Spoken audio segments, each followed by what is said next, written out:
नमस्कार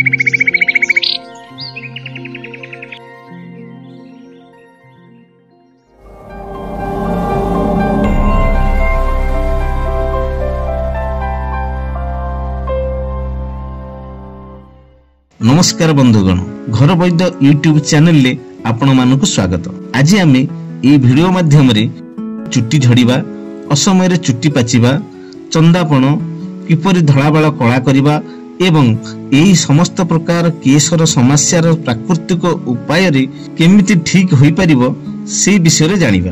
तेबे औषध प्रयोग करिबा पूर्व प्रथमे चुट्टी को भल भाव में परिष्कार करने उचित। चुट्टी को सफा करने को दही एवं बेसन एकाठी मिसाई चुट्टी रे भल भाव में मालिश करिले स्त्री लोक मानकर मुंडरे चुट्टी अठा और जटा हो जाइथिले यह कोमल होई थाए।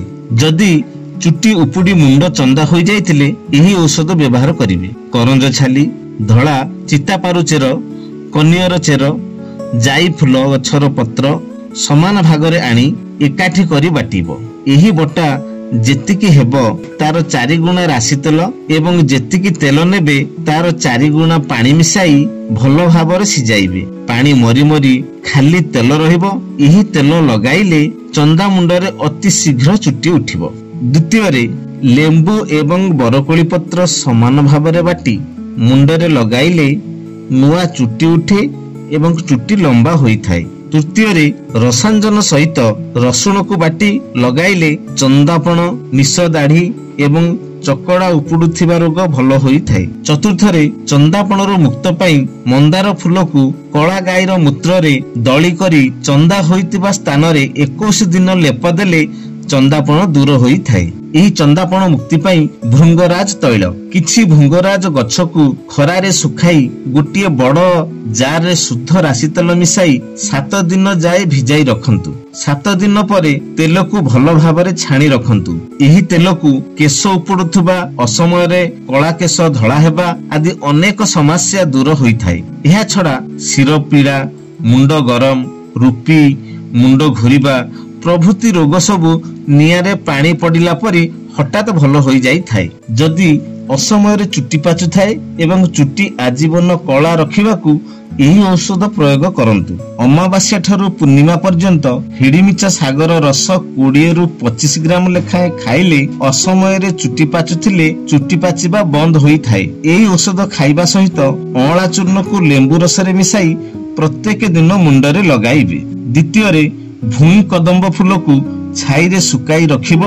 गोटिए रु 2टी फूल को पानी रे बाटी प्रतिदिन सकाळे खाइबो। एही परी 6 मास पर्यंत खाइले अल्पके चुट्टी पाचुथिले बंद होई जिवो एवं जीवन जाक चुट्टी कला रहिबो। एहा द्वारा दृष्टि शक्ति और स्मरण शक्ति मध्य बढ़ी थाए। यही औषध खाइबा समय रे यथेष्ट परिमाण रे घी खाइबे। बसा दही, घोल दही, कंचा क्षीर, आचार एवं कौनसी खट्टा खाइबो नहीं। अत्यधिक मैथुन करिबो नहीं। तृतीय रे अँलार मंजी काढ़ी देई चोपा को गुंड करी काच बा चीना बासन रे रखी ता उपरे भृंगराज रस देबो। जेपरी भृंगराज रस रे अँला गुंड बुड़ी जिवो तापरे खरा रे सुखाई गुंड करी पुणी थरे भृंगराज रस देई सुखाई चूर्ण करिबो। एही परी 7 थर करी काच शिशी रे रखिबो। प्रतिदिन सकाळे 5 ग्राम ओजन चूर्ण खाई पानी टिके पीबो। एही परी अंतत 6 मास खाइले पाचिला चुट्टी कला होई जिवो। चतुर्थ रे असमय रे चुट्टी न पाचिबा पई मंदार फूल और अँला को बाटी मुंडरे प्रतिदिन 1 मास पर्यंत लगाइबो।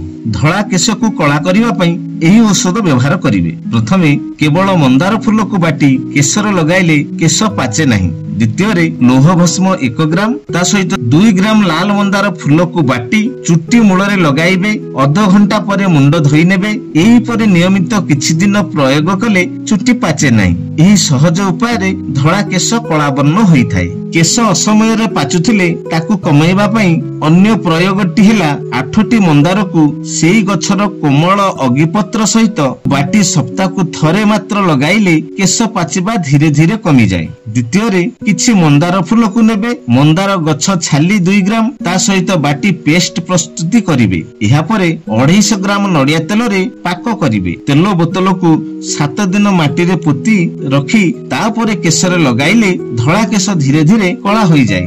जदि भिडियोटी भल लगी थाए निश्चित भावे लाइक शेयर सब्सक्राइब करंतु। धन्यवाद।